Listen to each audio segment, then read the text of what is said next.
রাবেয়া বসরির নাম শুনেছেন কেউ? হ্যাঁ, রাবেয়া বসরি একদিন স্বপ্নে দেখেছিলেন। রাবেয়া বসরির স্বপ্নের ভিতরে রাবেয়া বসরিকে বলা হচ্ছে, রাবেয়া বসরি তোর কোনো আমল নামা আমার কাছে কবুল হয় নাই, তুই জাহান্নামে যাবি। উনি স্বপ্নে দেখছেন, ও রাবেয়া বসরি তোর কোনো আমল নামা আমার কাজে আসে নাই, আমি রব তোর কোনো আমল নামা আমি পছন্দ করি নাই। কিন্তু রাবেয়া বসরি ইবাদত করতে একজনের, তিনি কে? অথচ স্বপ্নে দেখছেন তিনি। তিনি বলছেন যে স্বপ্নের ব্যাখ্যা এইভাবে যে আমাকে স্বপ্ন দেখানো হলো আমার কোনো নেক আমল, আল্লাহ বলছেন যে তোর কোনো নেক আমল আমার পছন্দ হয় নাই, তুই জাহান্নামের ভিতরে পড়বি, তোকে জাহান্নামে দিয়ে দেওয়া হবে। তখন আমি বললাম, ও রব আপনি যদি ইচ্ছা করেন এই রাবেয়া বসরিকে জাহান্নামে জ্বালাবেন, ঠিক আছে, আপনি জাহান্নামে জ্বালায়া যদি আপনি খুশি হন, আমি জাহান্নামে জেলেও আমি খুশি থাকবো। আপনি আমার জাহান্নামে জ্বালায় যদি আপনি খুশি হন, তাহলে আমিও জাহান্নামে জ্বলে আমিও খুশি হব। মুস্কি হাসি দিয়ে রব্বে কারিম বললেন, না রে রাবেয়া বসরি, তোর যত আমল আছে ওই আমলের ভিতরে একটা আমল সবচাইতে আমার পছন্দ। জুড়ে বলেন কয়টা? আরো জুড়ে বলেন কয়টা? কোন আমল গরব? স্বপ্নের ব্যাখ্যায় তিনি বলছেন, তখন আমি জিজ্ঞেস করলাম কোন আমল? তখনই আল্লাহ রাব্বুল আলামিন স্বপ্নের ভিতরে বলছেন, রে রাবেয়া, যেই দিন তুই রাতের বেলা তাহাজ্জুদ নামাজ পড়ার জন্য একা একা জাগলি, কেউ নাই, একা একা তুই উঠলি আমাকে সেজদা দেওয়ার জন্য, কিন্তু উঠেই তুই দেখলি যে তোর যে চাদরটা ছিল গায়ে জড়ানো, ওই চাদরের পাশেই একটা বিড়াল ছানা বসেছিল। এখন তুই যদি চাদরটা টান দিস, ওই বিড়ালের ঘুম ভেঙে যাবে আর ওই বিড়ালটা উঠে যাবে, হয়তো তার কষ্ট হবে। কিন্তু তুই দেখলাম যে বিড়ালটাকে তোর নিজের চাদর দিয়ে গুছিয়ে রাখলি আর ঠান্ডা শরীর নিয়ে তুই আমার ইবাদত করলি, কাঁদলি, সেজদা দিলি। ওই দিনের ইবাদতটা আমার সবচাইতে বেশি পছন্দ লেগেছে। জেরুজালেম দখলের জন্য ওমর রাদিয়াল্লাহু তাআলা আনহুর কাছে একটা চিঠি এসেছে। কি এসেছে? চিঠি। জেরুজালেম দখল করার জন্য যুদ্ধ লাগবে না। জেরুজালেমের খ্রিস্টানেরা বলেছে, ওমর আপনি যদি আসেন, জেরুজালেম যুদ্ধ ছাড়াই আপনার হাতে আমরা উঠাইয়া দিব। সুবহানাল্লাহ নাই? আপনি আসলেই কোনো যুদ্ধ লাগবে না। আপনি সেনাপতি পাঠাইছেন, আপনি অসংখ্য সৈন্য পাঠিয়েছেন, আমরা যুদ্ধ করতে চাই না। ওমর আপনি আসেন, আপনি আসলে আপনার হাতেই আমরা এই জেরুজালেমটা আপনার হাতে উঠাইয়া দিব। চিৎকারে দিয়ে বলেন আল্লাহু আকবার। তো ওমর তিনি রওনা দিবেন, চিঠি যখন পেয়ে গেলেন তিনি রওনা দিতে চাচ্ছেন, কিন্তু সাথে নিয়েছেন কয়জন? সবাই বলেন কয়জন? সফর সাথী নিয়েছেন একজন। সবাই কয়, আরে আপনি যাবেন জেরুজালেমে, মক্কা মদিনার প্রেসিডেন্ট, সামনে পিছনে হাজার হাজার শত শত উট থাকবে, সবাই রিসিভ করে আপনাকে নিয়ে যাবে। ওমর রাদিয়াল্লাহু তাআলা আনহু বলেন, আমার তো কারো প্রয়োজন নাই, কারণ আমার সাথে আছেন একজন, তিনি কে? সঙ্গী হিসাবে উঠের রশি টানার জন্য আমি একজনই যথেষ্ট। ওমর একজনকে নিয়ে উনি জেরুজালেমের দিকে রওনা দিচ্ছেন, প্রায় এক সপ্তাহ পথ। প্রথম দিন স্বাভাবিকভাবে ওমরের যে চাকর ছিলেন, ওমরের যে চাকর যিনি ওমরের সাথে ছিলেন, ওমরের খেদমতদার, উনি রশি টানলেন, ওমর পিঠে চড়ে থাকলেন, তাবু গানলেন, রাতের বেলা রেস্ট করলেন, ওমর ইবাদত করলেন। সকালবেলা ওমর বলছেন, যাও তুমি উঠের পিঠে উঠো, আমি ওমর রশি ধরে টানবো। সুবহানাল্লাহ। বাড়িতে গিয়ে কালকে বললেন, কারে বলে নাই? পরায়ণ সম্রাট। তো ওমর রাদিয়াল্লাহু তাআলা আনহু বললেন, তুমি ক্ষমতার চেয়ারে। ওমর বললেন, তুমি উপরে বসো, আমি তোমার রশি ধরে টানবো। তিনি কেঁদে দিলেন। তিনি বললেন, ওমর এটা সম্ভব নয়, কোনোদিন আমি এইটা করতে পারবো না, কারণ সারা জীবন আমি আপনার খেদমত করেছি, আমি উপরে বসবো আর আপনি রশি ধরে টানবেন, এই ঘটনা দেখা আমার পক্ষে সম্ভব নয়। সুবহানাল্লাহ বলেন। আমি সারা জীবন আপনার খেদমত করেছি, আমি তো গোলাম, গোলামের জাত। ওমর বলছেন, তুমি গোলামের জাত আর আমি ওমর কি? আমি ওমরও তো একজন, আর গোলাম তিনি কে? আরে তুমি গোলাম, তা আমি কি? আমিও তো গোলাম। আরে আমি শুধু গোলাম নয়, রাসূল বলতেন, আল্লাহুম্মা ইন্নী আবদুক, আল্লাহ আমি আপনার গোলাম। আমার রাসূল যখন গোলাম বলে পরিচয় দিতেন, আমি ওমরদের কাছে কিছুই না, ঠিক কিনা? ওঠো মিয়া, তুমি উঠের পিঠে ওঠো, আমি টানবো, তুমি ওঠো। উঠাইয়া দিলেন জোর করে, আর ওমর রশি ধরে সারাদিন টানলেন। সুবহানাল্লাহ বলতে পারলেন না? কেমন সম্রাট রে ভাই, কেমন শাসক! 12.5 লক্ষ বর্গ মাইলের প্রেসিডেন্ট ছিলেন। ওনারে কি ওই উঠের রশি টানা লাগে? কথা বলেন, টানা লাগে না? টানা লাগে না। কিন্তু ওমর নিজেকে ছোট মনে করতেন, কারণ ওমরের একটা হিসাব নেওয়ার মালিক আছেন, তিনি কে? এমনি এমনি টানেন নাই। কিয়ামতের ময়দানে যদি আল্লাহ প্রশ্ন করতেন, ওমর প্রেসিডেন্ট হয়েছিলে ভালো কথা, কিন্তু প্রেসিডেন্ট হওয়ার পর তুমি একাই শুধু 7 দিন উটের পিঠে চড়লে, আর 7 দিন তুমি একজন মানুষকে দিয়ে উটের রশি টানালে। এই জন্য ওমর আমি তোমার উপরে নারাজ, আর আল্লাহ যদি নারাজ হয় ওই বান্দার আর কোনো জায়গায় স্থান নাই, ঠিক কি না? আল্লাহ যদি আপনার পক্ষে হয়ে যায় আর কিছু দরকার আছে? কিন্তু আল্লাহ নারাজ, পৃথিবীর সবাই আপনার পক্ষে, আল্লাহ আপনার পক্ষে নাই, মনে করবেন আপনার কিছুই নাই। ওমর বললেন ওঠো, সারাদিন রশি টানলেন ওমর। পরের দিন এইবার আবার যেই গোলামটাকে নিয়ে গেলেন ওই গোলাম টানলেন, পরের দিন আবার ওমর টানলেন, পরের দিন আবার গোলাম টানলেন, আবার ওমর টানলেন। একদিন ওমর টানে, একদিন গোলাম টানে। যেই দিন জেরুজালেমের ভিতরে ঢুকবেন ওই দিন হলো ওমরের রশি টানার পালা। নিজের গোলাম বললেন, ওমর অন্তত আজকের দিন আপনি আমার রশি টানার জন্য একটু সুযোগ করে দেন, কারণ আজকে জেরুজালেমে প্রবেশ করব, জেরুজালেমের অসংখ্য নেতা আপনাকে দেখবে। ওমর রাদিয়াল্লাহু তাআলা আনহু বললেন, দেখবে তাতে কি হয়েছে? তিনি বললেন, ওমর আপনারে দেখলে সবাই বলবে চাকর হলো উটের পিঠে, আর ওমর রশি টানে, এইটা দেখলে হয়তো বা অনেকেই অনেক কিছু মন্তব্য করতে পারে। ওমর বললেন, ক্ষমতার মালিক পৃথিবীর কেউ নয়, এই যেহেতু ক্ষমতার মালিক আল্লাহ, সম্মান দেওয়ার মালিকও পৃথিবীর কেউ নয়, সম্মান দেওয়ার মালিক একজন, তিনি কে? আরে রব তো সম্মান দেওয়ার মালিক, তুমি ভয় করো কেন? ওঠো মিয়া। ওঠালেন আর ওমর রশি টানছেন। হাজার হাজার শত শত মানুষ, সব খ্রিস্টানগুলো, জেরুজালেমের সমস্ত নেতাগুলো ফুলের মালা নিয়ে দাঁড়িয়ে আছে। ওমর রাদিয়াল্লাহু তাআলা আনহুকে সম্বর্ধনা দিবেন, লাল গোলাপের শুভেচ্ছা দিবেন, দাঁড়িয়ে আছেন। সবাই মনে করেছেন শত শত উট আসবে জেরুজালেমে, কিন্তু উট আইছে কয়টা? সবাই বলেন কয়টা? একটা। একজনের টানে আরেকজন উটের পিঠে, সবাই অবাক, হায় হায়, মনে করেছি শত শত মানুষ আসবে, কিন্তু এসেছে একজন। দৌড় দিয়ে সবাই উঠের পিঠে যে বসেছিল তার গলায় সবাই ফুলের মালা দেয়। লাফ দিয়ে নেমে বলছেন, আমার গলায় ফুলের মালা দিও না, আমি ওমর নই, ওই যে রশি ধরে যে দাঁড়িয়ে আছে ওইটাই হলো ওমর। সবাই দেখে অবাক। ওমরের ভিতরে বিন্দু পরিমাণ কোনো অহংকার নাই, বিন্দু পরিমাণ ওমর রাদিয়াল্লাহু তাআলা আনহুর ভিতরে কোনো অহংকার নাই। দিনদারিতা ছিল বেশি, ইবাদতগার ছিল বেশি। জেরুজালেমের নেতাগুলো দেখে অবাক হয়ে গেলেন, আর বললেন, যে নেতা গোলামরে উপরে উঠায় আর নেতা যখন রশি ধরে টানে ওই নেতার সাথেই থাকতে চাই। লা ইলাহা।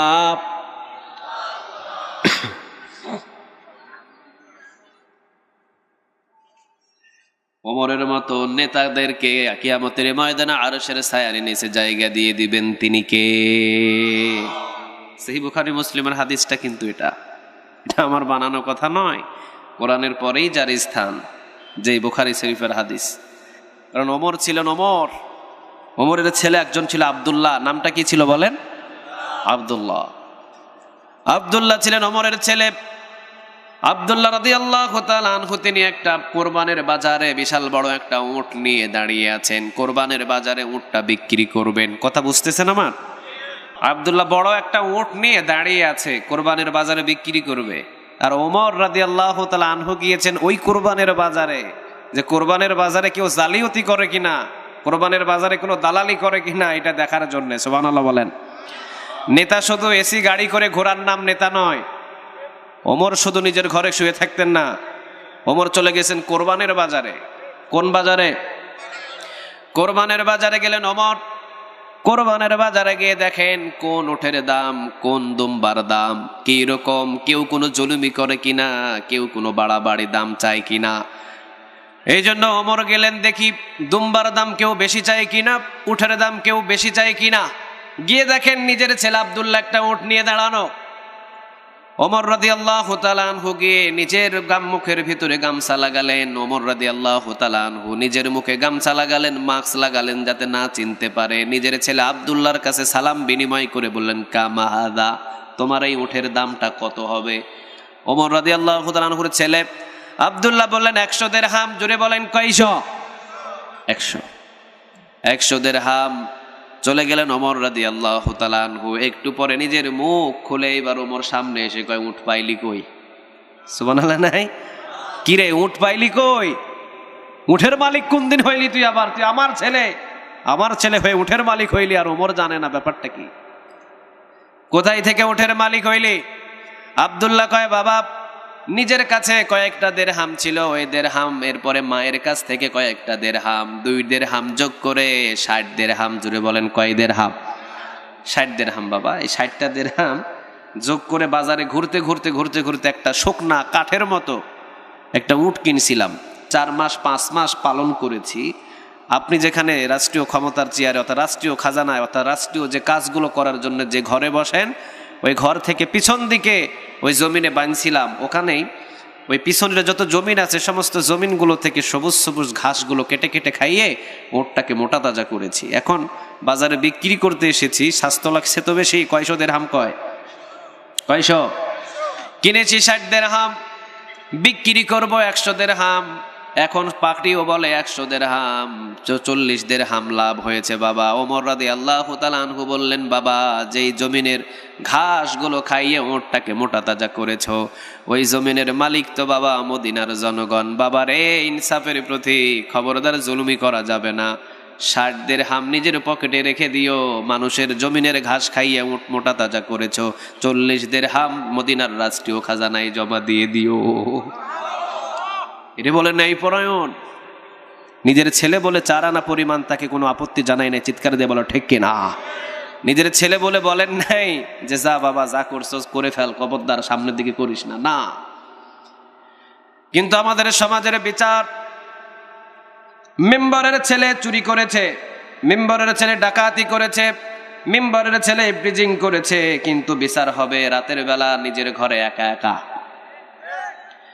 আর আরেকজন 5 ওয়াক্ত নামাজি, দিনদার, ইমানদার, পরহেজগার, ওই ছেলেটা কোনো অন্যায় করে নাই, অথচ দিনের বেলা প্রকাশ্যে বিচার করে এরপরে বেত রাকাত করা হয় জনগণের সামনে, ঠিক কিনা? এটাই হলো বিচার আমাদের সমাজের। নিজের ছেলে দোষ করলে আমরা দোষ দেখি না, এটার ইনসাফের বিচার বলে না। ন্যায়পরায়ণ সম্রাট এদেরকে বলে না। এই জন্য ন্যায়পরায়ণ সম্রাটদের কিয়ামতের দিন আরশের ছায়ার নিচে জায়গা দিয়ে দিবেন। তিনি কে? ওমরের মতো ন্যায়পরায়ণ সম্রাট কিয়ামতের ময়দানে আরশের ছায়ার নিচে জায়গা পেয়ে যাবে। আবু বকরের মতো ন্যায়পরায়ণ সম্রাটদেরকে কিয়ামতের ময়দানে আরশের ছায়ার নিচে জায়গা দিয়ে দিবেন। তিনি কে? কেমন লাগে আবু বকর নামটা? আবু বকর নামে এখানে কোন ভাই আছে? হাত তুলেন দেখি। আছে কেউ? মাশাআল্লাহ, হাত নামান। আবু জেহেল নামে কোন লোক আছে এখানে? আবু জেহেল, উতবা, শাইবা, মুগিরা নাই? কে আছে? আবু বকর না? ওমর নাই? ওসমান নাই? আলী? সুবহানাল্লাহ বলেন। এরা এক একজন ন্যায়পরায়ণ ছিলেন, এক একজন ন্যায়পরায়ণ সম্রাট। আবু বকরের বিবি যখন আবু বকর ক্ষমতার চেয়ারে বসে আছেন, আবু বকরের বিবি বললেন নিজের একটু পায়েস খেতে মনে চায়। পায়েস চিনেন আপনারা? কি দিয়ে বানায়? একটু চিনি, একটু আতপ চালের একটু দুধ, না? এইটা ওমরের বিবির খাইতে বড় ইচ্ছে হয়েছিল। তে নিজের স্বামী যেহেতু প্রেসিডেন্ট মানুষ, ওনাকে বললেন আপনি একটু পায়েস খাওয়ান। মাস শেষ পায়েসের ব্যবস্থা করতে পারে নাই। ওমর রাদিয়াল্লাহু তাআলা আনহুর আগেই যেই খলিফা ছিলেন আবু বকর, তিনি বললেন বিবি পায়েস খাইবা, তবে আমারে সময় দাও, সময় দিলে তোমারে আমি ব্যবস্থা করে দিব। কিন্তু মাস চলে যায়, এখনো পায়েসের ব্যবস্থা করতে পারে না। কি জীবন ছিল রে ভাই তাদের, কি জিন্দিগি ছিল তাদের! একটা টাকা জীবনে কোনোদিন রাষ্ট্রীয় খাজানা থেকে অন্যায় ভাবে নেয় নাই। আল্লাহু আকবার। আর আমার দেশের নেতার গাড়ি চালাইলে ওই ড্রাইভারের 2-4টা ফ্ল্যাট থাকে, চিৎকার দিয়ে বলো ঠিক কিনা? কাদের টাকাগুলো আত্মসাৎ করেছো? ওই টাকার ভেতরে 18 কোটি মানুষের রক্তের টাকার গন্ধ আছে। কিয়ামতের দিন যদি কারো সম্পদ যদি আত্মসাৎ করে খেয়ে কিয়ামতের ময়দানে উঠো, 1000 বার হজ করবা, কপাল কালো হয়ে যাবে, এরপরও জান্নাতের গন্ধ পাবা না। চিৎকারে দিয়ে বলো ঠিক কিনা? তুমি আল্লাহর সম্পদ নষ্ট করো, আল্লাহ মাফ করবে, কিন্তু বান্দার সম্পদ যদি খায়া লুটপাট করে খাও, কিয়ামতের দিন মাফ করবে না। তিনি কে? কোনোদিনও মাফ হবে না। এই জন্য আবু বকর বললেন বিবি খাওয়াবো, কয়েকদিন একটু দেরি করো, কয়েকদিন একটু আমারে সময় দাও, তোমারে আমি অবশ্যই পায়েস খাওয়ার ব্যবস্থা করব। মাস চলে যায়, এখনো পর্যন্ত নিজের বিবির কাছে কখনো বলতেও পারলেন না, নিজের বিবিও খাইতে পারলেন না। হঠাৎ করে একদিন পায়েসের বাটি দিয়ে আবু বকর সিদ্দিক রাদিয়াল্লাহু তাআলা আনহুর কাছে বলছেন পায়েস খান। নিজের বিবি এসে পায়েসের বাটি দেয়, আবু বকর অবাক, হায় হায়, আমি দুধ কিনলাম না, চিনি কিনলাম না, চাল কিনলাম না, অথচ আমার ঘরে পায়েস। প্রশ্ন করার প্রয়োজন নাই? কাতলা মাছের মাথা দিছে আপনার সামনে, খাইয়া দায়া একদম দাঁত টাত খিলাল টিলাল কইরা কও আজকের কাতলা মাছটা তো বহুত মজা হয়েছে, কিন্তু আমি তো বাজার থেকে কিনি নাই, পাইছস কই? এবারে বিবি কইতেছে তোমার বড় পোলাটা অমর পুকুর থেকে রাতে 2টা বাজে চুরি করে আনছে। খাওয়ার পরে জিগায়, খাওয়ার পরে জিগানো দরকার না আগে? পরে না আগে? আরে আমি তো কিনি নাই এগুলো, কই পাইছো তুমি? একদিন জিজ্ঞাসা করলো, সামনে আর চুরি করা জিনিস আপনার দিতে পারবে না, চিৎকারে দিয়ে বলেন ঠিক কিনা? আবু বকর বললেন আমি দুধ কিনি নাই, চিনি কিনি নাই, আমি আতপ চাল কিনি নাই, কিন্তু আমার ঘরে পায়েস। নিজের বিবি বললেন 1 মাসের মুষ্টির চাল দিয়ে। জুড়ে বলেন কয় মাস? 1 মাস। প্রতিদিন আমাদের যে রাষ্ট্রীয় খাজানা থেকে চাল দেওয়া হয়, ওখান থেকে 1 মুষ্টি করে প্রতিদিন উঠায় রাখি। তে মাস শেষে ওখানে কিছু চাল জমেছে, তো ওই চালের ভিতরেই আমরা কিছু গুড় আর কিছু এই আপনার দুধ দিয়ে পায়েস রান্না করে এরপরে আপনাকে দিয়েছি। আবু বকর পায়েসটা রেখে দিয়ে চলে গেলেন রাষ্ট্রীয় খাজানায়, গিয়ে বললেন আগামীকাল থেকে আমার ঘরে 1 মুষ্টি চাল তোমরা কম পাঠায়ো। সবাই দেখে অবাক, হায় হায়, 1 মুষ্টি চাল নিয়ে কি হলো আবু বকর? আপনি হলেন রাষ্ট্রীয় প্রধান, 1 মুষ্টি চাল আবার আপনার ঘরে আগামীকাল থেকে কম দিব কেন? আবু বকর বললেন আমার ঘরে এ যাবৎ পর্যন্ত 1 মুষ্টি চাল বেশি গিয়েছে, আমার বিবি 1 মুষ্টি চাল ছাড়াও আমার সংসার চালাইতে পারে। ও 1 মুষ্টি চাল আমি নামা হয়, আমার জুলুমি হয়, এজন্য আমি রাষ্ট্রীয় খাজানা থেকে 1 মুষ্টি চাল আমি কমাইয়া দিলাম। আর আমরা খাইতে খাইতে টয়লেট খাই, টাঙ্কিও খায়। যশোর একটা জেলায় পাক প্রোগ্রাম করতে গিয়ে এক বাজারে ব্রেক করার পর বাজার কমিটি একজন ছিল মসজিদের পাশে, বললাম যে এখানে ভালো টয়লেট বা ওয়াশরুম আছে কিনা। উনি বলছেন হুজুর টয়লেট আছে কিন্তু টাঙ্কি নাই। আমি বললাম টয়লেট আছে টাঙ্কি নাই? বলছে হুজুর বাজেট হয়েছিল টয়লেট টাঙ্কি 2টাই, কিন্তু কোন রকম টয়লেট দাঁড়িয়েছে, টাঙ্কিটার নেতা খেয়ে ফেলেছে। ওই টাঙ্কি নিয়ে কিয়ামতের ময়দানে তোমাকে দাঁড়াতে হবে। টয়লেট খাইলে টয়লেট নিয়ে কিয়ামতের ময়দানে দাঁড়াতে হবে। রডের বদলে বাঁশ দিলে বাঁশের উপরে তোমাকে কিয়ামতের ময়দানে দাঁড়াতে হবে। চিৎকার দিয়ে বলো ঠিক কিনা? কি করেছো তুমি এটা তুমি জানো, আর জানেন কে? ফামান ইয়ামাল মিসকালা যাররাতিন খায়রান ইয়ারা ওয়া মান ইয়ামাল মিসকালা যাররাতিন শাররান ইয়ারা। যাররা পরিমাণ যদি গুনাহ হয়, যাররা পরিমাণ নেক আমল হয়, সেটাও জানেন কে? রাতের অন্ধকার, কেউ দেখে নাই, কে দেখেন? কিরামান কাতিবিন ইয়ালামুনা মা তাফআলুন। চিৎকার দিয়ে বলেন আল্লাহু আকবার। এই হলেন আবু বকর। জীবনে কোনোদিন কখনো আবু বকর সিদ্দিক রাদিয়াল্লাহু তাআলা আনহু কোনো সময়ের জন্য জুলুমি করেন না। এই ধরনের ন্যায়পরায়ণ সম্রাটদেরকে কিয়ামতের ময়দানে আরশের ছায়ার নিচে জায়গা দিয়ে দিবেন তিনি কে? পৃথিবীর ভিতরে নেতাদের পরিস্থিতি এখন অন্যরকম। কেমন? ভোটের আগে আপনার সামনে এসে বুকে বুকে মিলায়, ভোটের আগে সালাম নিতে নিতে অবস্থা হয়ে যায়। সালাম, এত সালাম কই থেকে নিবেন? এত সালাম, চতুর্দিক থেকে সালাম, বুকে বুকে জড়ায়, এই করে সেই করে, ভাই বসেন চা খান। কিন্তু যখন একবার হয়ে যায় 5 বছর খবর নাই। আছেন আপনাদের এলাকায়? হ্যাঁ।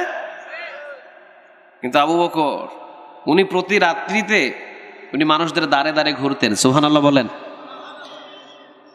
এলাকার ভিতরে যে বিধবাদের লিস্ট ছিল, ওই বিধবাদের লিস্ট ওমরের হাতে দিয়েছেন। ওমর, আপনি এই বিধবাদের দেখাশোনা করবেন। কার কাছে ছিলেন? সবাই বলেন। ওমরের কাছে। ওমরের কাছে বিধবাদের লিস্ট দিলেন। আবু বকর দিয়ে বললেন ওমর, আপনি এই লিস্টটা নিয়ে যান আর এই লিস্ট অনুযায়ী বিধবাদের দেখাশোনা করবেন। ওমর রাদিয়াল্লাহু তাআলা আনহু দেখেন একজন বিধবা, মদিনার ভিতরে একটু দূর এলাকায় একজন বিধবা। ওমর সকালবেলা গেলেন ওর বাড়িতে, গিয়ে বলেন মা, আপনার ঘরের কোনো কাজ কোনো কাম আছে কিনা আপনি আমি ওমরকে বলেন। আবু বকরের পক্ষ থেকে দায়িত্ব আমার, আপনাদের দেখাশোনা করা। এইবার বৃদ্ধা মহিলাটা কয়, বাবা আমার ঘরে তো প্রতিদিন একটা লোক এসে কাজ করে দিয়ে চলে যায়। সুবহানাল্লাহ নাই? কয় তাই নাকি মা? ঠিক আছে, তাহলে কালকে এসে আমি করে দিব। হ্যাঁ, যেহেতু দায়িত্ব আমার। ওমর চলে গিয়ে পরের দিন ফজর নামাজ পড়ে আসছে সকাল সকাল, আয়েশা জিজ্ঞাসা কয়, না বাবা, আজকেও তো আমার ঘরের কাজ করে দিয়ে লোকটা চলে গিয়েছে। পরের দিন তিনি বললেন, ঠিক আছে, তাহলে আমি ফজর নামাজের আগে এসে ঘরের কাজটা করে দেব। পরের দিন ফজর নামাজের আগে এসে বৃদ্ধা মহিলাকে ডেকে বলে, মা, ঘরের কাজটা করে দিই। বলে, বাবা, আজকেও তো আমার ঘরের সম্পূর্ণ কাজ করে দিয়ে লোকটা চলে গিয়েছে। আরে আমি আসি আগে, আর আমার আগে আগে এসে করে দিয়ে চলে যায়। ঠিক আছে, আজকে তাহলে তাহাজ্জুদ পড়ে আসবো। তাহাজ্জুদ পড়ে এসেও ঘরের কাজ করার সুযোগ পাই নাই। তাহাজ্জুদ পড়ে এসে জিগায়, মা, ঘরের কাজটা করে দিই। যেহেতু রাষ্ট্রীয়ভাবে বিধবাদের লিস্টটা হলো আমি ওমরের হাতে, আমার এই কাজটা করে দিতে হবে। ওমর রাদিয়াল্লাহু তাআলা আনহু কাজ করতে চায়, কিন্তু ওমরের কাজ করার আগে একজন কাজ করে দিয়ে চলে যায়। ওমর তো অবাক, হায় হায়, এটা কি জিন নাকি যে আমি আসি আমার আগে আগে করে দিয়ে যায়। পরের দিন একদম মধ্যরাতে আসছে, আসার পরে জিগাইলে, আসার পরে মধ্যরাতেও জিগায়, আর জিগাইতে কয় যে মধ্যরাতেও আমার ঘরের কাজ সম্পূর্ণ করে দিয়ে লোকটা চলে গিয়েছে। ওই যে তাকিয়ে দেখো, কূপ থেকে পানি উঠানো, সমস্ত আমার যতগুলো বাটি আছে, যতগুলো কলস আছে, সমস্ত কলসগুলো কূপ থেকে পানি উঠায়া ভরট করে দিয়ে চলে গিয়েছে। খেজুর বাগানের গোড়ায় পানি দেওয়া আছে, আমার ঘরের আশেপাশের সব কাজগুলো কমপ্লিট করে দিয়ে এই মাত্র লোকটা চলে গিয়েছে। ওমর বললেন, যেটা মনে হয় জিন হবে। ঠিক আছে, আজকে সারা রাত, আগামীকাল সারা রাত জায়গা থাকবো, ওরে ধরতেই হবে আমার। খেজুর বাগানে উনি দাঁড়িয়ে আছেন, খেজুর বাগানের আড়াল থেকে দেখছেন মধ্যরাত যখন হয়েছে, একজন চলে আসছেন, তিনি পায়ে জুতা নাই। কি নাই? জুতা নাই, খালি পায়ে হেঁটে আসছেন। পিছন থেকে ওমর ছপ করে ধরে ফেললেন, পিছন থেকে ধরে বলছেন, কে তুমি? মনে হয় কোনো মানুষ নয়, আবু বকর সিদ্দিক, প্রেসিডেন্ট মানুষ, আমাকে বিধবাদের দেখাশোনার দায়িত্ব দিয়েছে, কিন্তু তুমি আমারে কাজ করতে দাও না, প্রতিদিন এসে এসে তুমি কাজ করে দিয়ে চলে যাও। কে তুমি? কোন জিন? তোমার নাম কি?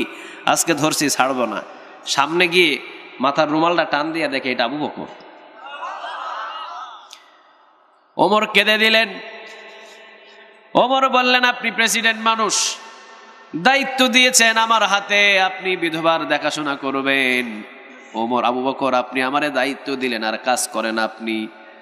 আবু বকর সিদ্দিক রাদিয়াল্লাহু তাআলা আনহু বলেন, ওমর, তুমি কি রাসূলের কাছ থেকে শোনো নাই, কেউ যদি কোনো বৃদ্ধ মানুষের অথবা কোনো মুসলমান ভাইয়ের যদি কোনো কাজে সহযোগিতা করে, 10 বছর ইতিকাফের নেক তার আমলনামায় জমা করে দিবেন তিনি কে? আমি কেমনে এতগুলো নেক থেকে বঞ্চিত হতে পারি? ওমর, তোমার দায়িত্ব দিয়েছি, কিন্তু আমি ওমর তো নেকের প্রয়োজন, আমি আবু বকর তো নেকের প্রয়োজন, এই জন্য আমার ঘরের বিছানায় শুয়ে থাকতে পছন্দ হয় না। সুবহানাল্লাহ বলেন।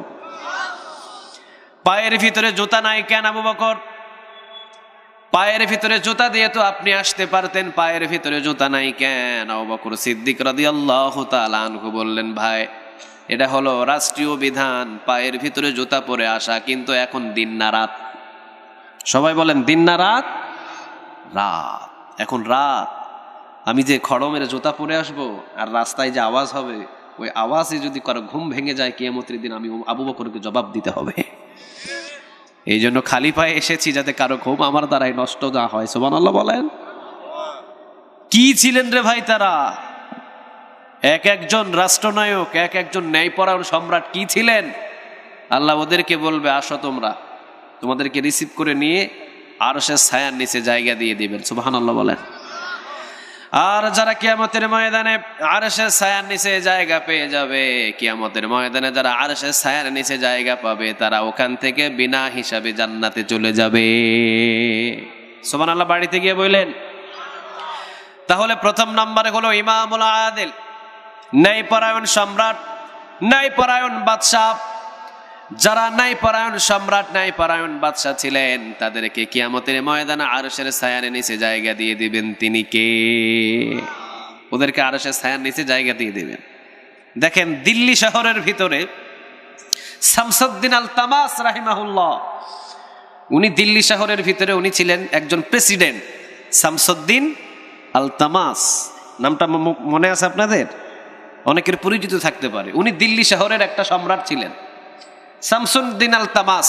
খাজা কুতুবউদ্দিন বখতিয়ার কাকি রাহিমাহুল্লাহর জামানায় উনি একজন বড় আল্লাহওয়ালা ছিলেন, মুহাদ্দিস দাহার ছিলেন উনি। অনেক বড় একজন আল্লাহওয়ালা ছিলেন। খাজা কুতুবউদ্দিন বখতিয়ার কাকি রাহিমাহুল্লাহ উনি বলেছিলেন যে আমি যখন মৃত্যুবরণ করব 4 গুণের মানুষ ছাড়া আমারে জানাজার দেওয়ার কোনো প্রয়োজন নাই। কয় গুণ? সবাই বলেন কয় গুণ? 4 গুণ।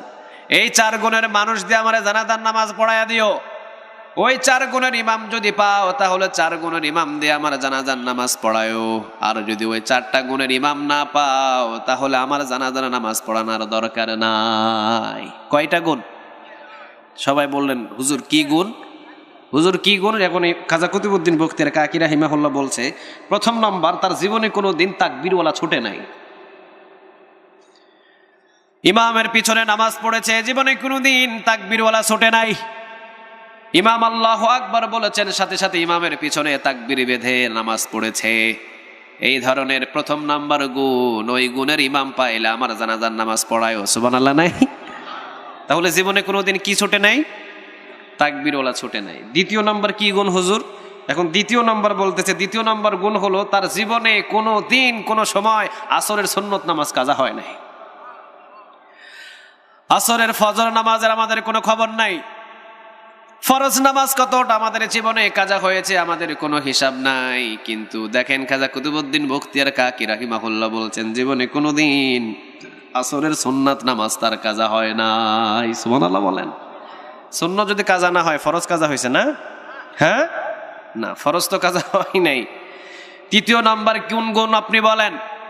খাজা কুতুবউদ্দিন বখতিয়ার কাকি রাহিমাহুল্লাহ তিনি বললেন তৃতীয় নাম্বার গুণ হলো রে বাবা, জীবনে কোনো দিন সে নিজের চোখ দিয়ে বেগানা কোনো নারীর দিকে তাকায় নাই। বেগানা কোনো নারীর দিকে নজর দেয় নাই, তাকায় নাই। বেগানা আমার এগানা বুঝেন? বেগানা এগানা বুঝেন এগুলো? হ্যাঁ, এগানা হলো কে?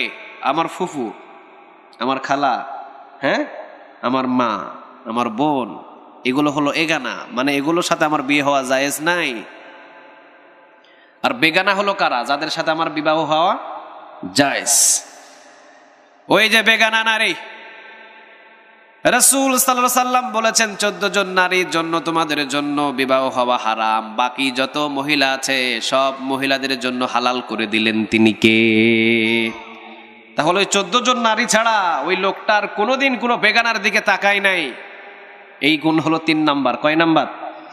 4 নাম্বার গুণ এবার বলেন। খাজা কুতুবউদ্দিন বখতিয়ার কাকি রাহিমাহুল্লাহ 4 নাম্বার এবার গুণ বলা শুরু করলেন। তিনি বললেন 4 নাম্বার গুণ হলো জীবনে কোনোদিন একদিনের জন্য তাহাজ্জুদ নামাজ কাজা নাই। কেমন লাগে 4টা গুণ? পুরা পীরগঞ্জের ভিতরে আছে, পুরা রংপুর, হ্যাঁ, পুরা রাজশাহী বিভাগ থাকতেও পারে, বলা যায় না। তবে অধিকাংশ কম নাই আমার মনে হয়। চলে গেলেন, লম্বা ঘটনা, খাজা কুতুবউদ্দিন বখতিয়ার কাকি রাহিমাহুল্লাহ দুনিয়া থেকে, আর নসিহত করলেন এই 4 গুণের মানুষ, ওই 4 গুণের মানুষ যদি সে পাও জানাজার নামাজ তারে দিয়ে পড়ায়ও। আর খাজা কুতুবউদ্দিন বখতিয়ার কাকির জানাজার নামাজের জন্য 4 গুণের ইমাম না পাইলে জানাজার নামাজ পড়ানোর দরকার নাই। খাজা কুতুবউদ্দিন বখতিয়ার কাকি রাহিমাহুল্লাহ চলে গেলেন দুনিয়া থেকে, বিদায় হয়ে গেলেন তিনি এই দুনিয়া থেকে। এরপরে সবাই যখন লাশটা হাজির করলো, লক্ষ লক্ষ হাজার হাজার মানুষ, কারণ অসংখ্য মানুষদের জানাজা দেখলে বোঝা যায় লোকটা জান্নাতি, ঠিক না ভাই? ঠিক। দেখেন আল্লামা শফি রাহিমাহুল্লাহ উনি দুনিয়া থেকে বিদায় হয়েছেন। অনেকে তেতুল হুজুর বলেছে ওনাকে, অনেকে খারাপ মন্তব্য করেছে। কিন্তু যারা তেতুল হুজুর বলেছে, খারাপ মন্তব্য করেছে, ওদের জানাজার নামাজে ইমাম আর ওদের আত্মীয় ছাড়া, কুকুর বিড়াল ছাড়া আর কোনো মানুষ পাওয়া যায় না। চিৎকার দিয়ে বলো ঠিক কিনা? আর যাকে তোমরা অন্যায়ভাবে, অত্যাচারভাবে, অন্যায়ভাবে গালাগালি করেছ না, ওই মানুষটা যেদিন দুনিয়া থেকে বিদায় হয়েছে, সাধারণ মানুষের জায়গা নাই, আলেম ওলামা লক্ষ লক্ষ হয়েছে। চিৎকার দিয়ে বলেন আল্লাহু আকবার। এক একটা মুফতি বলেন, মুহাদ্দিস বলেন, ওরা জানাজার নামাজে দাঁড়িয়েছে। সাধারণ পাবলিক তো দূরের কথা। তো ওনাদের জানাজাগুলো দেখলেই বোঝা যায় আসলে লোকটা সাধারণ মানুষ নয়, অসাধারণ মানুষ। খাজা কুতুবউদ্দিন বখতিয়ার কাকি রাহিমাহুল্লাহ যেদিন দুনিয়া থেকে বিদায় হয়েছেন, লক্ষাধিক মানুষ হাজার হাজার কাতার বেঁধে দাঁড়িয়ে আছে।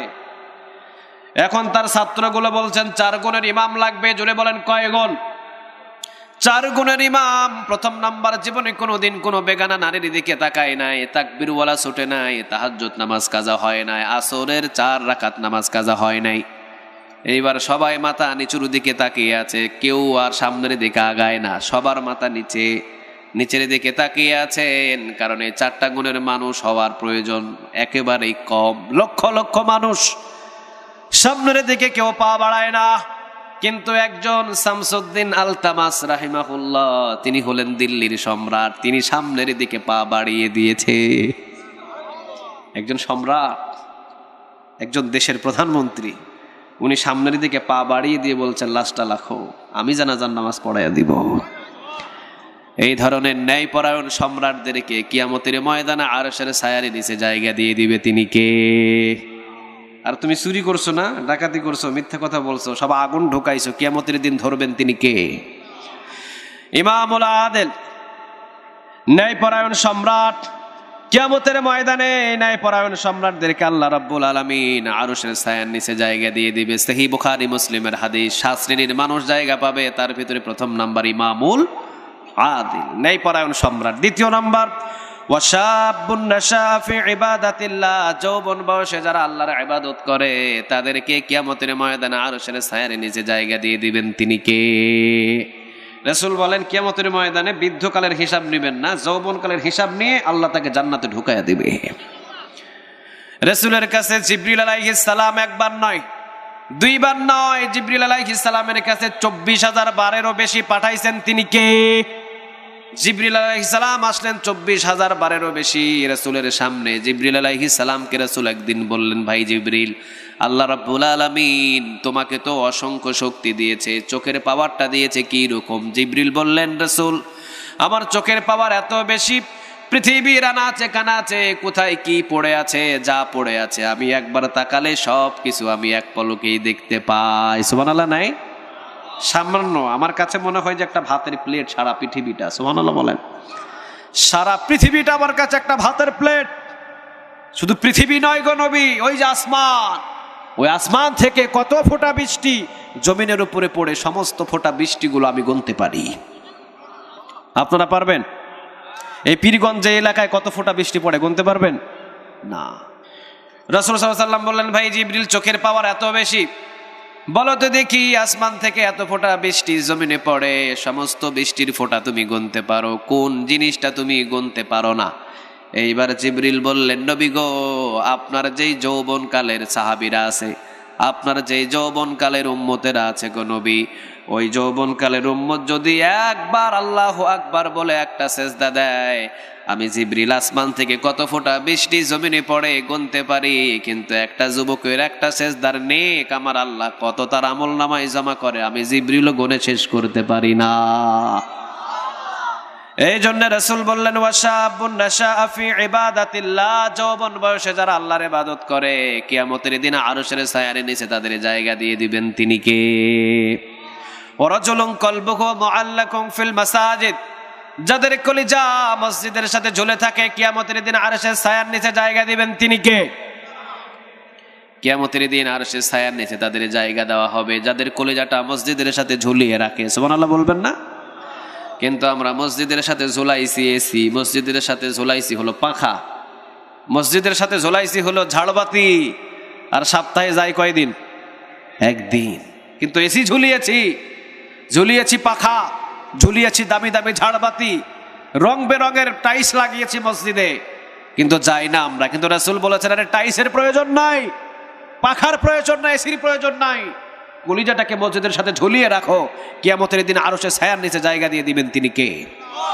কিভাবে ঝোলাবেন? ফজর নামাজ পড়লেন, যখন নামাজে কখন মসজিদে যাবেন টান থাকবে, আবার যখন জোহর পড়ে আবার যখন বাড়ি আসলেন আসর নামাজে কখন যাবেন আবার টান থাকবে, আসর পড়েছেন আবার মাগরিব কখন ঢুকবেন টান থাকবে। আবার অনেক মুসল্লি দেখবেন মাগরিবে ঢুকে এশা না পড়ে বাহির হয় না, ঠিক না বে ঠিক? অসংখ্য আছে। এই জন্য ওয়ারাজুলুন কলবুহু মুআল্লাকুন ফিল মাসাজিদ, রাসূল বলেন কিয়ামতের ময়দানে আরশের ছায়ার নিচে 7 শ্রেণীর মানুষদেরকে যাদের জায়গা দেওয়া হবে, তাদের একটা শ্রেণী হলো যাদের কলিজাটা মসজিদের সাথে ঝুলিয়ে রাখে, তাদেরকে আরশের ছায়ার নিচে জায়গা দিয়ে দিবেন তিনি কে? এটা মানা যাবে না? মানা যাবে? আজ থেকে মানবো তো ইনশাআল্লাহ। হাব্বুল বিলাদি ইলাল্লাহি মাসাজিদুহা ওয়া বাগাদুল বিলাদি ইলাল্লাহি আসওয়াকুহা, কিন্তু আমরা বাজারটাকে সবচাইতে বেশি প্রাধান্য দিই। রাসূল বলেন বাজার হলো সবচাইতে খারাপ জায়গা, আর সবচাইতে উত্তম জায়গা হলো মসজিদ। সুবহানাল্লাহ বলেন। ইন্নাল মাসাজিদ আল্লাহ, মসজিদটা কার ঘর? সবাই বলেন ঘরটা কার? আল্লাহর। ওয়ারাজুলানি তাহাব্বা ফিল্লাহি ইজতামা আলাইহি ওয়া তাফাররাকা আলাইহি। আল্লাহ রাব্বুল আলামিনের রাসূল বলেন আল্লাহর জন্য একে অপরকে ভালোবাসে, আবার আল্লাহর জন্য একে অপরকে ঘৃণা করে, ওই প্রকারের লোকটাকে কিয়ামতের দিন আরশের ছায়ার নিচে জায়গা দিয়ে দিবেন তিনি কে? ওয়ারাজুলুন দাআতু যাতু মানসাবি ওয়া জামালিন ফাকালা ইন্নী আখাফুল্লাহ। সুন্দরী নারী অফার দেয়, কিন্তু সে বলে ইন্নী আখাফুল্লাহ, ভয় করি একজন রে, তিনি কে? এমপির মেয়ে, মন্ত্রীর মেয়ে, প্রেসিডেন্টের মেয়ে, সুন্দরী নারী, ধন সম্পদওয়ালা নারী অফার দিয়েছে একটা যুবককে, আগামীকাল রাতের 1টা বাজে আমার পুরা ঘর পুরা বাড়ি তোমার জন্য খোলা, আগামীকাল রাতের 1টা বাজে আইসো তুমি, আমিও তোমার জন্য উন্মুক্ত, আমরা আগামীকাল রাতের 1টা বাজে দুইজনে এক ঘরে ঘুমাবো। যুবককে অফার দিল, কিন্তু যুবক বলল ইন্নী আখাফুল্লাহ, আমি কারে ভয় করি? কারে? অফারটা পাওয়ার পরেও যে আল্লাহরে ভয় করে চলে আসে, বলেন এই যুবকদেরকে কিয়ামতের দিন আরশের ছায়ার নিচে আমি জায়গা দিয়ে দিব। ওয়ারাজুলুন তাসাদদাকা ইখফাআন হাত্তা লা তা'লামা শিমালুহু মা তুনফিকু ইয়ামিনুহু। রাসূল বলেন যার ডান হাতে দান করে বাম হাত জানে না, এমন দানবীর আছে না নাই? দেখবেন রাতের অন্ধকারে অথবা মসজিদের দান বাক্সে কসকসে 1000 টাকার নোট বাহির করে ছেড়ে দেয়, কেউ দেখে না, দেখেছে একজন, তিনি কে? আল্লাহ সুবহানাহু ওয়া তাআলা দেখেন, কেউ দেখে না, কিন্তু কে দেখেন? রাতের অন্ধকারে দিয়েছে ডান হাতে, বাম হাত টের পায় নাই, ওদেরকে কিয়ামতের দিন আরশের ছায়ার নিচে জায়গা দিয়ে দিবেন, তিনি কে? ওয়ারাজুলুন যাকারাল্লাহ খালিয়ান ফাফাদাত আয়না। রাসূল বললেন নির্জনে বসে আল্লাহর জিকির করে আর চোখের পানি ছেড়ে দিয়ে কান্না করে একজনের কাছে, তিনি কে? মানে দেখবেন তাহাজ্জুদের নামাজে সব বাতি বন্ধ, কেউ নাই, সব বাতি স্টপ করে রাখা আছে, কেউ নাই। আস্তে করে উঠে কম্বলটা ছেড়ে দিয়ে আস্তে করে উঠে তিনি ঠান্ডা পানি দিয়ে ওযু করে এরপরে তিনি গুনগুন গুনগুন করে জিকির করছে আর আল্লাহ সুবহানাহু ওয়া তাআলার কাছে কান্না করছে। আল্লাহ বলছেন এইরকম গোলামদেরকে আমি আরশের ছায়ার নিচে জায়গা দিয়ে দিব। রাবেয়া বসরির নাম শুনেছেন কেউ? হ্যাঁ, রাবেয়া বসরি একদিন স্বপ্নে দেখেছিলেন। রাবেয়া বসরির স্বপ্নের ভিতরে রাবেয়া বসরিকে বলা হচ্ছে, রাবেয়া বসরি তোর কোনো আমল নামা আমার কাছে কবুল হয় নাই, তুই জাহান্নামে যাবি। উনি স্বপ্নে দেখছেন, ও রাবেয়া বসরি তোর কোনো আমল নামা আমার কাজে আসে নাই, আমি রব তোর কোনো আমল নামা আমি পছন্দ করি নাই, কিন্তু রাবেয়া বসরি ইবাদত করতে একজনের, তিনি কে? অথচ স্বপ্নে দেখছেন তিনি। তিনি বলছেন যে স্বপ্নের ব্যাখ্যা এইভাবে যে আমাকে স্বপ্নে দেখানো হলো আমার কোনো নেক আমল, আল্লাহ বলছেন যে তোর কোনো নেক আমল আমার পছন্দ হয় নাই, তুই জাহান্নামের ভিতরে পড়বি, তোকে জাহান্নামে দিয়ে দেওয়া হবে। তখন আমি বললাম, ও রব আপনি যদি ইচ্ছা করেন এই রাবেয়া বসরিকে জাহান্নামে জ্বালাবেন, ঠিক আছে, আপনি জাহান্নামে জ্বালায়া যদি আপনি খুশি হন, আমি জাহান্নামে জেলেও আমি খুশি থাকবো। আপনি আমার জাহান্নামে জ্বালায় যদি আপনি খুশি হন, তাহলে আমিও জাহান্নামে জ্বলে আমিও খুশি হব। মুস্কি হাসি দিয়ে রব্বে কারিম বললেন, না রে রাবেয়া বসরি, তোর যত আমল আছে ওই আমলের ভিতরে একটা আমল সবচাইতে আমার পছন্দ। জুড়ে বলেন কয়টা? আরো জুড়ে বলেন কয়টা? কোন আমল গরব? স্বপ্নের ব্যাখ্যায় তিনি বলছেন, তখন আমি জিজ্ঞেস করলাম কোন আমল? তখনই আল্লাহ রাব্বুল আলামিন স্বপ্নের ভিতরে বলছেন, রে রাবেয়া, যেই দিন তুই রাতের বেলা তাহাজ্জুদ নামাজ পড়ার জন্য একা একা জাগলি, কেউ নাই, একা একা তুই উঠলি আমাকে সেজদা দেওয়ার জন্য, কিন্তু উঠেই তুই দেখলি যে তোর যে চাদরটা ছিল গায়ে জড়ানো, ওই চাদরের পাশেই একটা বিড়াল ছানা বসেছিল। এখন তুই যদি চাদরটা টান দিস, ওই বিড়ালের ঘুম ভেঙে যাবে আর ওই বিড়ালটা উঠে যাবে, হয়তো তার কষ্ট হবে। কিন্তু তুই দেখলাম যে বিড়ালটাকে তোর নিজের চাদর দিয়ে গুছিয়ে রাখলি আর ঠান্ডা শরীর নিয়ে তুই আমার ইবাদত করলি, কাঁদলি, সেজদা দিলি, ওই দিনের ইবাদতটা আমার সবচাইতে বেশি পছন্দ লেগেছে। এই জন্য রাতের বেলা ঠান্ডা পানি দিয়ে ওযু করবেন, ঠান্ডার ভিতরেও যদি থুর করে কাঁপেন আর আল্লাহরে যদি সেজদা দেন, খুশি হয়ে যাবে একজন, চিৎকার দিয়ে বলেন তিনি কে? এই জন্যে রাতের অন্ধকারে যদি আল্লাহর জিকির করেন একা একা, যদি আল্লাহর কাছে কান্না করেন, এই ধরনের ব্যক্তিকে আরশের ছায়ার নিচে জায়গা দিবেন, তিনি কে? কয় শ্রেণী পাইলাম? সবাই বলেন কয় শ্রেণী? 7 শ্রেণী। এই 7 শ্রেণীদেরকে কিয়ামতের ময়দানে আল্লাহ বিনা হিসাবে ওই আরশের ছায়া থেকে জান্নাতে নিয়ে যাবে। চিৎকার দিয়ে বলেন আল্লাহু আকবার। আল্লাহ সুবহানাহু ওয়া তাআলা যেন আমাদের সবাইকে 7 শ্রেণীর ভিতরে যে কোনো একটা শ্রেণী মানার তৌফিক দান করেন, আমরা বলি আমিন। আরো জোরে চিৎকার দিয়ে বলেন আমিন। প্রশ্ন হলো, জন্মবার্ষিকী ও মৃত্যুবার্ষিকী পালন করা যাবে কি? জন্মবার্ষিকীর জন্য কোনো ধরনের ওই যে কেক কাটা অথবা ডেকসেট বাজানো এই সেই করে, এগুলো হারাম, প্রয়োজন নাই। জন্মবার্ষিকী যদি পালন করেন তাহলে ওই দিনে রোজা থাকবেন। কি থাকবেন? রোজা থাকবেন। কারণ রাসূল সাল্লাল্লাহু আলাইহি ওয়াসাল্লাম রোজা থাকতেন সমবারে। মাঝে মাঝে প্রশ্ন করা হতো, যে রাসূল বলতেন, আমি এই দিনে জন্ম নিয়েছি তো এই জন্য শুকরিয়া স্বরূপ রোজা রাখি। কার? আল্লাহর। মৃত্যুবার্ষিকী পালন করার কোনো প্রয়োজন নাই ওইভাবে, কিন্তু মৃত্যুবার্ষিকী পালন করবেন কিভাবে? মানে কবর জিয়ারত করবেন, দোয়া করবেন, এতিমদেরকে একটা গরু দিয়ে দিবেন, কোনো মাদ্রাসায় একটা গরু দিয়ে দিবেন। কিন্তু ওই যে চল্লিশা কিছু কিছু বিষয়গুলো আছে না, এইগুলো কখনো করা যাবে না। এমনিতে আপনি চল্লিশার নিয়মধারা ইসলামে নাই, কিন্তু আপনি চল্লিশার নিয়মধারা ইসলামে নাই বললে এটা আবার অন্যদিকে চলে যায় যে হুজুর তাহলে কি আমার বাবার জন্য কাউরেই খাওয়াবো না? না, খাওয়াতে নিষেধ নাই। আপনি চল্লিশার দিনে 5টা গরু জবাই করবেন তো, আপনি চল্লিশা বাদ দিয়ে 1000 গরু 1000 মাদ্রাসা দিয়ে দেন, খুশি হয়ে যাবেন। তিনি কে? কিন্তু ওই যে দিন নির্ধারিত করে যে কাজটা করা, এটা রাসূল কোনো সাহাবী করে নাই। কিন্তু আপনি 1000 গরু খাওয়ান আপনার বাবার জন্য, আপনি 2000 গরু মাদ্রাসায় দিয়ে দেন, সারা বছর এতিম বাচ্চারা খেয়ে খেয়ে আপনার বাবার জন্য দোয়া করবে। খাওয়ান, কিন্তু ওই যে দিন তারিখ 40 করতেই হবে। আমার মা বোনেরা কিছু আছে না, কই এই দিনে পিঠা টিঠা না পাঠাইলে অমঙ্গল হবে, এই হবে সেই হবে। না, এগুলো দিন তারিখ কখনো নির্ধারিত নাই। এইভাবে দিন তারিখ নির্ধারিত করে কখনো ওই বিষয়গুলো করবেন। আর মৃত্যুবার্ষিকী বলতে হ্যাঁ দোয়া করবেন, সবসময়ের জন্য তাদের জন্য দোয়া করবেন। দীর্ঘ রাত হয়েছে তো এতক্ষণ ধরে রাখাটাও ঠিক হয় নাই।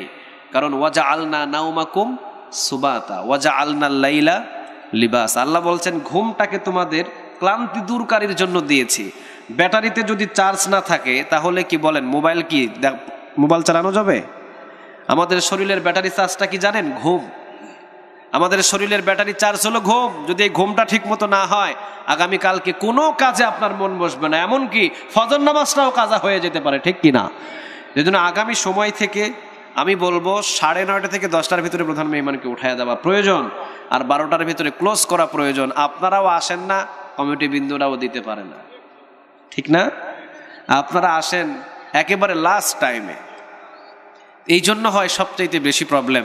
আর এই যে কোরআনের মাহফিলটা সাজাইতে, এই যে বাতিগুলো দেখছেন এত সুন্দর করে সাজিয়েছে, টাকা খরচ হয় নাই?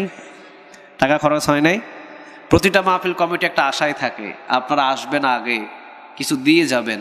আর দিলে হয়তো তো এইটার ওসিলায়, মাহফিলের ওসিলায় তাদের মাদ্রাসা এবং তাদের যত খরচ হয়েছে খরচ তুলে এরপরে তারা চলতে পারবে কিছুটা মাদ্রাসার জন্য, এই আশাই তো থাকে। আপনারা নিয়ত করবেন আগামী যত মাহফিল হবে সব মাহফিল এশার নামাজ পড়ে বসার চেষ্টা করব ইনশাআল্লাহ। আল্লাহ আমাদের সবাইকে কবুল করুক, আমরা বলি আমিন।